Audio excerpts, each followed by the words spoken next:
Halo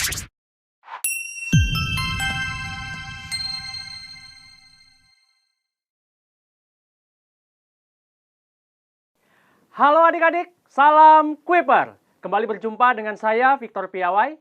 Kali ini kita akan membahas satu topik yang menurut penelitian dari tim Kuiper Video adalah topik yang sering keluar di SBMPTN setidaknya selama 5 tahun terakhir. Ya, nah topik yang akan kita bahas kali ini adalah mengenai uang, bank, inflasi, dan kebijakan moneter.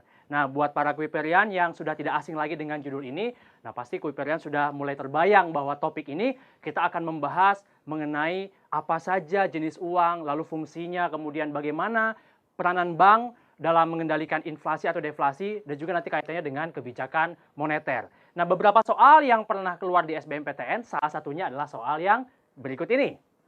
SBMPTN tahun 2014. Soalnya adalah Bank Indonesia melaporkan pada bulan Oktober 2013 jumlah uang kartal 363,78 triliun rupiah, uang giralnya 492,37 triliun rupiah, dan uang kuasi sebesar 2.697,21 triliun rupiah. Jumlah uang beredar dalam arti luas atau M2 pada bulan Oktober 2013 adalah dengan opsinya A sampai dengan E. Pertanyaan dari soal ini adalah dia meminta uang dalam arti luas M2. Nah, apa sih yang dimaksud dengan uang dalam arti luas ini? Nah, kita akan membahas sekarang mengenai uang ya. Sebagian di antara Kuiperian, sebagian besar pastinya sudah tahu ya dan sering menggunakan uang. Hanya saja secara teori, nah kita akan coba melihat uang itu seperti apa sih? Nah, secara umum pengertian dari uang adalah segala sesuatu yang diterima oleh masyarakat yang dapat digunakan sebagai alat pembayaran. Nah, ternyata uang dapat dikatakan sebagai uang, nah ada syaratnya ya. Apa syaratnya? Nah, syaratnya itu memuat dua unsur ya. Ada yang disebut dengan syarat teknis dan juga ada yang disebut dengan syarat psikologis. Secara teknis, uang harus memenuhi syarat nilainya harus stabil, kemudian tahan lama atau tidak mudah rusak, kemudian mudah dibawa dan juga tentunya tidak mudah rusak ya. Nah, kemudian syarat psikologisnya adalah uang itu harus diterima oleh atau dapat diterima oleh masyarakat. Jadi memenuhi unsur syarat teknis dan juga syarat psikologis. Selain syarat dari uang, berbicara mengenai uang kita juga boleh bahas sedikit tentang sejarah. Nah, sebelum uang yang sering kita gunakan saat ini ya, uang kertas, uang logam, yang nanti disebut dengan uang kartal dan juga nanti ada uang giral. Nah, perkembangan uang ini sejarahnya dimulai dari tahapan barter adik-adik ya. Nah, barter ini adalah tahap tukar menukar barang. Hanya saja barter ini ditinggalkan karena kelemahannya banyak. Salah satunya adalah sulit untuk menentukan double coincidence of wants. Jadi sulit untuk menentukan atau mempertemukan kedua pihak yang ingin melakukan pertukaran dengan kondisi yang sama sehingga ditinggalkan. Nah, barter ditinggalkan masuk ke uang barang. Nah, uang barang di sini yang digunakan, yang sering digunakan adalah garam ya. Jadi ini juga uang barang juga ditinggalkan karena uang barang ini jumlahnya sangat sedikit, sangat langka dan juga mudah rusak sehingga ditinggalkan. Nah, beralih kepada alat tukar yang ketiga adalah logam. Hanya saja logam dalam bentuk emas dan perak ini juga ternyata mengalami kendala. Salah satu kendalanya adalah karena kelangkaan dari logam itu sendiri. Sehingga perkembangannya kita mengenal uang kertas ya yang kita gunakan sampai sekarang dan juga adalah uang kredit. Nah, itu adalah tahap perkembangan atau sejarah dari uang itu sendiri. Kemudian sekarang kita akan membahas mengenai permintaan uang. Nah, apa yang dimaksud dengan permintaan uang? Nah, permintaan uang adalah tentunya sejumlah uang yang diminta oleh masyarakat ya pada kondisi atau keadaan tertentu. Berbicara mengenai permintaan uang, nah kita akan berkenalan dengan beberapa teori tentang uang itu sendiri. Yang pertama, teori David Ricardo. Nah, teori David Ricardo ini mengatakan bahwa jumlah uang itu berbanding lurus dengan harganya. Sehingga dinyatakan dalam bentuk persamaan M sama dengan K dikali P, di mana M adalah uangnya, K adalah konstanta, dan P adalah harga. Ya. Teori ini mengatakan bahwa jika jumlah uang yang beredar ditingkatkan, ya, itu akan menyebabkan kenaikan harga sehingga jumlah uang itu berbanding lurus dengan harganya. Tapi jumlah uang yang beredar berbanding terbalik dengan tingkat suku bunga misalnya, dan juga jumlah uang yang beredar itu berbanding terbalik dengan tingkat real ya, nilai real uangnya gitu ya. Jadi kalau uang semakin banyak, nilai real uang justru akan semakin turun sehingga nanti akan ada penyesuaian tingkat suku bunga ya. Itu teori David Ricardo. Lain lagi dengan Irving Fisher yang dikenal dengan teori kuantitas uang. Nah, beliau mengatakan ya atau melengkapi teori David Ricardo bahwa Irving Fisher mengatakan persamaan uang itu dinyatakan dalam bentuk M dikali V sama dengan P dikali dengan T. Di mana M adalah jumlah uangnya, V adalah kecepatan peredaran uang, dan P itu adalah harga, kemudian T, trade ya, itu adalah jumlah barangnya. Nah, di sini dikatakan bahwa dengan asumsi velocity atau kecepatan dan jumlah barangnya itu tetap, maka jika jumlah uang yang beredar meningkat, itu juga akan bisa meningkatkan harganya. Sehingga yang membedakan antara teori David Ricardo dan Irving Fisher, nah di sini Irving Fisher memasukkan unsur kecepatan peredaran uang, ya, jadi melengkapi teori dari David Ricardo. Kemudian teori yang ketiga adalah teori dari Alfred Marshall yang mengatakan bahwa dia punya teori persediaan kas. Nah, persamaannya adalah M sama dengan K dikali P dikali dengan Y, di mana M adalah jumlah uangnya, dan K ini adalah keinginan masyarakat untuk menyimpan atau mencadangkan uang. Lalu P-nya adalah harga dan Y adalah pendapatan. Sehingga dia terkenal dengan teori persediaan kas. Itu untuk Alfred Marshall. Kemudian ada juga teori dari John Maynard Keynes yang mengatakan bahwa manusia ingin memegang uang karena ada 3 motifnya atau 3 alasan. Yang pertama adalah motif transaksi, yang kedua adalah motif spekulasi, dan yang ketiga adalah motif jaga-jaga. Nah, itu tentang permintaan uang. Ada permintaan uang, nah ada juga penawaran uang. Nah, penawaran uang inilah yang tadi berkaitan dengan soalnya. Nah, sebelum kita menjawab soal tadi, kita berkenalan dulu dengan penawaran uang ini ya. Penawaran uang adalah tentunya sejumlah uang yang ditawarkan oleh pihak perbankan kepada masyarakat tentunya. Nah, di sini penawaran uang, nah, ada pengelompokannya yaitu uang beredar yang secara sempit atau narrow money. Nah, narrow money ini, persamaannya adalah M1 adik-adik ya. Jadi M1 itu persamaannya adalah M1 sama dengan K ditambah dengan G. Di mana K adalah uang kartal. Uang kartal itu adalah uang kertas dan uang logam. Ya. Kemudian G adalah uang giral. Nah, jadi uang kartal dan uang giral itu digolongkan sebagai uang sempit. Ya, atau pengertian uang secara sempit atau narrow money. Yang kedua adalah dalam arti luas atau broad money. Nah, di sini dikatakan bahwa jumlah uang yang beredar secara luas ini mencakup apa saja? Nah, mencakup uang kartal, mencakup uang giral, dan juga deposito yang berada atau deposito masyarakat yang disimpan di bank. Sehingga persamaannya M2 itu sama dengan M1 ditambah dengan uang kuasi. Ya. Nah, uang kuasi ini artinya adalah tentunya bentuk deposito masyarakat yang disimpan di bank tadi. Ya. Kemudian yang ketiga adalah uang inti atau reserve money yang disimbolkan dengan H. Nah, ini untuk H ini adik-adik persamaannya adalah bahwa H itu terdiri dari uang giral ya. Jadi di sini ada saldo rekening koran atau giro milik bank ya. Di sini tentunya uang giralnya lebih luas lagi. Nah, lalu ditambah dengan uang tunai yang dipegang oleh bank-bank umum dan juga masyarakat yang disimbolkan dengan K. Sehingga H itu sama dengan K ditambah dengan R ya. Kembali ke pertanyaan di soal. Nah, di sini di soal dikatakan bahwa bulan Oktober uang kartalnya 363,78 triliun. Lalu uang giralnya 492,37 triliun rupiah. Dan uang kuasi adalah 2.697,21 triliun. Pertanyaannya adalah M2. Nah, hati-hati tadi adik-adik ya, kita sudah pelajari ada 3 jenis penawaran uang. Ada uang dalam arti sempit, dalam arti luas, dan juga uang inti. Yang ditanya adalah M2. M2 itu mencakup uang kartal, uang giral, dan uang kuasi. Sehingga untuk menjawab persoalan ini atau pertanyaan ini, jumlah uang beredar dalam arti luas atau M2 adalah M2 sama dengan uang kartal, ditambah dengan uang giral, ditambah dengan uang kuasi.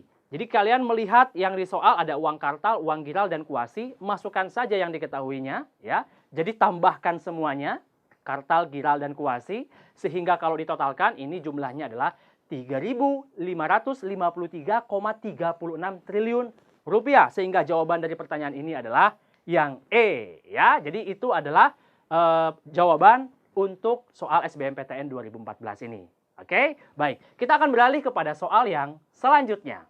SBMPTN 2015 ya. Oke. Jika Bank Indonesia menetapkan giro wajib minimal sebesar 8%, dan kemudian Bank Indonesia melakukan operasi pasar terbuka dengan membeli obligasi senilai 100 miliar, maka pertambahan jumlah uang yang beredar adalah, ada A sampai dengan E. Jadi dia bertanya dalam hal ini, berapa sih penambahan jumlah uang yang beredar? Nah tentunya karena pertanyaannya adalah pertambahan jumlah uang yang beredar, oleh karena itu kita akan melihat bagaimana bank sentral dalam hal ini ya untuk bisa bertanggung jawab dalam mengatur peredaran jumlah uangnya. Nah, di sini bank, nah kita akan membahas mengenai bank. Jadi bank itu, fungsi bank itu secara umum, nah ada dua fungsi, yaitu kredit aktif dan juga kredit pasif ya. Kredit aktif adalah kegiatan bank untuk menyalurkan dana kepada masyarakat dalam bentuk tabungan. Dalam bentuk kredit maksudnya ya, menyalurkan dana. Sementara kalau kredit pasif, nah ini baru dalam bentuk tabungan ya. Menghimpun dana ya, tabungan, deposito, dan bentuk tabungan yang lainnya. Tentunya berbicara mengenai tabungan, pasti tidak jauh-jauh dari tingkat suku bunga. Nah yang perlu kalian ketahui adalah, di sini ada istilah bunga nominal ya. Jadi bunga nominal ini adalah bunga yang diperhitungkan ya atau yang dipersamakan dengan suku bunga real ditambah dengan inflasi. Nah, di sini suku bunga nominal biasanya identik dengan deposito. Jadi kalau deposito tingkat suku bunganya naik, berarti nanti bunga nominal juga akan ikutan naik ya. Nah, itu adalah perbedaan antara suku bunga nominal dan juga suku bunga real. Ya, jadi nominal itu mempertimbangkan laju inflasi. Itu fungsi bank. Kemudian yang ketiga adalah fungsi bank juga bisa sebagai perantara jasa keuangan ya, memberikan jasa lain selain kredit aktif atau kredit pasif ya, misalnya dalam bentuk inkaso, kemudian dalam bentuk penyimpanan ya. Nah, itu adalah perantara jasa keuangan dari perbankan. Kemudian jenis bank. Nah, ini dia. Jadi jenis bank di sini ada yang disebut dengan bank sentral. Inilah yang kita kenal dengan Bank Indonesia ya, kegiatan utamanya adalah sebagai pelaksana kebijakan moneter dan juga sebagai pengatur ya kegiatan transaksi keuangan. Dalam hal ini berarti Bank Indonesia juga berperan untuk membawahi kegiatan bank-bank lain yang secara mikroprudensial, kegiatan pengawasan bank itu akan dilakukan oleh Otoritas Jasa Keuangan atau OJK. Sementara Bank Indonesia hanya melaksanakan fungsi makroprudensialnya. Ya, nah itu bank sentral, kemudian bank umum, nah itu yang disebut dengan bank konvensional. Nah inilah bank-bank umum yang sering kita temui ya dalam kehidupan sehari-hari ya, sering kita menabung di bank, kemudian mengajukan kredit. Nah itu adalah kegiatan dari bank umum atau bank konvensional. Nah, kemudian di sini ada dikatakan bonafiditas bank atau tingkat bonafit dari suatu bank. Nah, tingkat bonafit suatu bank itu dapat dinilai dari beberapa aspek yang disebut dengan rasio keuangan. Yang pertama, rentabilitas. Nah, itu adalah kemampuan bank untuk menghasilkan keuntungan. Kemudian solvabilitas adalah kemampuan bank untuk melunasi semua kewajibannya atau menutup utang-utangnya. Kemudian likuiditas, nah ini adalah kemampuan bank untuk melunasi kewajiban atau utang yang sifatnya jangka pendek. Jadi itu adalah tingkat bonafiditas dari perbankan. Nah, berkaitan dengan bank tadi, karena pertanyaannya adalah jumlah uang yang beredar, nah yang perlu kita ketahui adalah bahwa jumlah uang yang beredar itu nanti kaitannya adalah inflasi dan juga deflasi. Nah, berarti kalau berbicara mengenai inflasi atau deflasi, adik-adik, nah, kita akan berbicara mengenai kebijakan moneter ya. Kebijakan moneter adalah kebijakan bank sentral untuk mengatur jumlah uang yang beredar. Nah, caranya bagaimana ya? Nah, di sini Kakak akan sampaikan ya bahwa persoalan yang akan dihadapi adalah tentunya persoalan inflasi dan juga deflasi ya. Inflasi adalah suatu keadaan ketika harga barang mengalami kenaikan secara terus-menerus dan berlaku secara umum ya, atau dikondisikan ketika jumlah uang yang beredar sangat banyak ya, melebihi jumlah barang yang tersedia sehingga harga menjadi lebih mahal. Nah, kemudian deflasi itu kebalikannya. Nah, untuk inflasi dan deflasi ini tentunya harus diatasi ya. Caranya bagaimana? Nah, caranya adalah ada politik diskonto ya, menaikkan atau menurunkan tingkat suku bunga bank, lalu politik pasar terbuka ya, menjual atau membeli surat berharga. Kemudian ketiga adalah politik cash ratio atau cadangan kas, ini menaikkan atau menurunkan cadangan kas perbankan. Kemudian adalah kebijakan kredit ya, memperketat atau memperlonggar kredit ya, tight money policy and easy money policy. Kemudian adalah yang terakhir adalah himbauan moral atau moral persuasion. Nah, itu adalah bentuk dari kebijakan moneter untuk mengatasi inflasi dan juga deflasi. Nah, Untuk memudahkan kita nanti memahami tentang kebijakan moneter ini, karena pertanyaan soalnya adalah berapa jumlah uang yang beredar. Nah, jadi untuk menghitung jumlah uang yang beredar dengan instrumen dari kebijakan moneter, rumusnya adik-adik ya, JUB atau jumlah uang yang beredar itu sama dengan 1 per cadangan kasnya berapa dikali dengan alat liquidnya. Ya, oke. Nah, itu adalah rumusnya. Nah, di sini kakak akan membantu kalian untuk mengingat selamanya tentang kebijakan moneter. Ada supernya ya, solusi Kuiper ya. Jadi super dari kebijakan moneter itu adalah najunake tube tulong, atau saya sering menyingkatnya dengan tubi, boleh ya, tube atau tubi tulong. Nah, bagaimana maksud dari najunake tubi tulong ini? Nah, maksudnya seperti ini adik-adik ya. Jadi gambaran dari super ini, ini dia ya. Untuk mengatasi inflasi, kalian ingat saja najunake. Naikkan suku bunga, jual surat berharga, naikkan cadangan kas, dan juga ketatkan syarat kredit. Nah, itu disebut dengan kebijakan moneter kontraktif atau mengurangi jumlah uang yang beredar. Sementara untuk mengatasi deflasi, berarti tubi tulong. Turunkan suku bunga, beli surat berharga, turunkan cadangan kas, dan juga longgarkan syarat kredit atau kebijakan moneter ekspansif. Ya, jadi najunake tubi tulong. Nah, kita langsung menjawab soal ini tadi ya. Karena yang ditanya adalah berapakah penambahan jumlah uang yang beredar, berarti kita menggunakan rumus yang tadi ya. 1 per cadangan kas dikali dengan alat liquid. Nah, di sini nanti kita akan mengetahui berapakah penambahan jumlah uang yang beredar. Cadangan kasnya 8%, kemudian alat liquidnya dalam hal ini adalah berarti membeli obligasi dalam bentuk uang tunai, berarti membeli berarti mengeluarkan uang tunai. Berarti alat liquidnya adalah 100 miliar. Jadi 1 per 8% dikali dengan 100 miliar, berarti penambahan jumlah uang yang beredar adalah 1.250 miliar rupiah. Berarti jawabannya adalah yang E. Ya, oke, itu adalah untuk menghitung penambahan jumlah uang yang beredar. Kemudian kita beralih ke soal selanjutnya. Nah, di sini SBMPTN 2012 untuk mengendalikan inflasi, kebijakan yang dapat dilakukan Bank Indonesia adalah, tadi kita sudah belajar tentang kebijakan moneter. Pasti masih ingat ya, supernya ya, najunake tubi tulong. Oke, berarti untuk menjawab atau mengatasi inflasi, kalian ingat saja najunake ya. Naikkan suku bunga, jual surat berharga, naikkan cadangan kas, dan juga ketatkan syarat kredit. Berarti di opsi tersebut kita cari saja yang najunake. Najunake, udah pasti kontraktif. Najunake, ternyata ada ya, menaikkan giro wajib minimum atau menaikkan cadangan kas. Berarti jawabannya adalah yang E ya, untuk mengatasi inflasi. Berarti kebijakan moneter kontraktif dengan cara menaikkan giro wajib minimum. Oke, baik. Selanjutnya kita akan melihat soal yang selanjutnya. Terjadinya cost push inflation di pasar barang atau output, ditunjukkan oleh pergeseran apa? Ya, di sini ada A sampai dengan E. Berarti ini kita akan berbicara tentang teori dari inflasi. Tadi kita sudah bahas bahwa inflasi adalah kenaikan harga barang yang berlaku atau berlangsung secara terus-menerus dan itu terjadi hampir seluruh daerah. Nah, di sini kita akan melihat jenis-jenis inflasi ya. Tapi sebelum ke jenis-jenisnya, kita lihat dulu ciri-cirinya. Kesimpulannya berarti ada kenaikan harga secara umum dan terus-menerus. Kemudian di sini baru kita ke jenisnya ya. Ada inflasi dilihat dari tingkat keparahannya. Nah, ini terdiri dari ada inflasi ringan 0 sampai 10%, sedang 10 sampai dengan 30%, lalu tinggi 30 sampai 100%, dan hyperinflation itu adalah lebih dari 100%. Jika dilihat dari penyebabnya, inflasi ada yang disebut dengan demand pull inflation yang disebabkan karena tingginya permintaan, lalu cost push inflation, inflasi karena naiknya biaya produksi, kemudian mixed inflation ya, gabungan dari demand pull dan juga cost push inflation.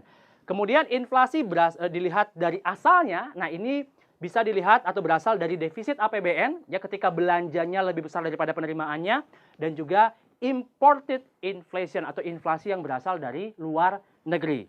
Nah, karena pertanyaan soal tadi adalah cost push inflation, mari kita akan memperdalam tentang cost push dan juga demand pull inflation. Oke. Di sini adik-adik, untuk demand pull inflation ini adalah inflasi yang terjadi karena tingginya permintaan suatu barang. Itu ditunjukkan oleh pergeseran kurva permintaan ya, dari aggregate demand yang pertama atau aggregate demand yang awal ini ke kanan atas. Jadi bergeser ke kanan atas. Nah, ketika aggregate demand-nya bergeser ke kanan atas, berarti harganya naik dan juga kuantitasnya mengalami kenaikan. Sementara kalau cost push inflation itu sebaliknya adik-adik. Berarti ini adalah inflasi yang disebabkan karena biaya produksi mengalami kenaikan. Nah, kalau kalian sudah memahami tentang kurva permintaan dan penawaran, ini mudah sekali. Berarti ditunjukkan oleh bergesernya kurva agregat supply dari awalnya AS1 ke AS yang kedua. Berarti bergesernya ke kiri atas. Sehingga dapat disimpulkan terjadinya cost plus inflation di pasar barang atau output ditunjukkan oleh pergeseran sudah pasti kurva penawaran agregat atau agregat supply yang bergeser ke kiri atas. Kalau kita lihat lagi kurvanya, nah ini dia adik-adik ya. Cost push inflation betul sekali ditunjukkan oleh bergesernya agregat supply dari AS1 ke AS2 ke kiri atas. Sehingga itu disebut dengan cost push inflation ya. Oke. Baiklah adik-adik, itu dia pembahasan kita ya mengenai topik uang, bank, inflasi dan juga kebijakan moneter. Kiranya pembahasan ini bisa memantapkan kalian untuk menghadapi SBMPTN nanti ya. Saya Victor Piawai undur diri, semoga pembahasan kita bermanfaat. Sampai ketemu lagi dan salam Kuiper.